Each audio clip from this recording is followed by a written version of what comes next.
አንዳንዴ ስለ ነገሩ ርዝቃችን ሲሳያችን እንዴት እንሁን ይሆን ስንል እንጨነቃለን። ሳታቀው ሲሳይን የሚለግስ ጌታ አላህ ሱብሓነሁ ወተዓላ ታላቁ ሊቅ አልኸጣብ እንዲህ ይላሉ።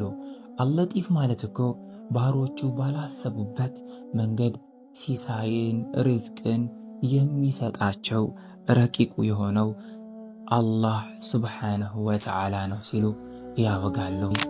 ለዚህም ምሳሌ ሲሰጡ የማይጠበቅ በረከት በአጋጣሚ ያገኘኸው ሰው ለከስብህ መንስኤ ሊሆን ይችላል።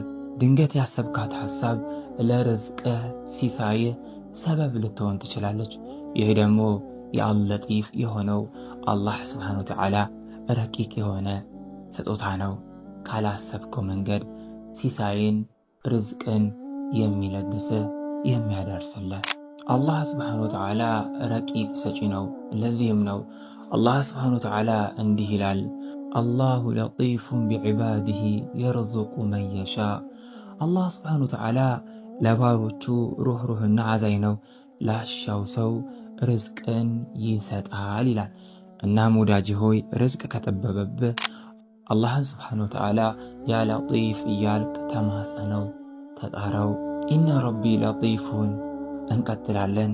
ተመሳሳይ ኮንተንት እንዲደርሳችሁ ይህን ፔጅ ፎሎ ማድረጋችሁ እንዳይረሱ፣ ኮፒ ሊንክ፣ ላይክ፣ ሼር ማድረጉን እንዳይረሱ።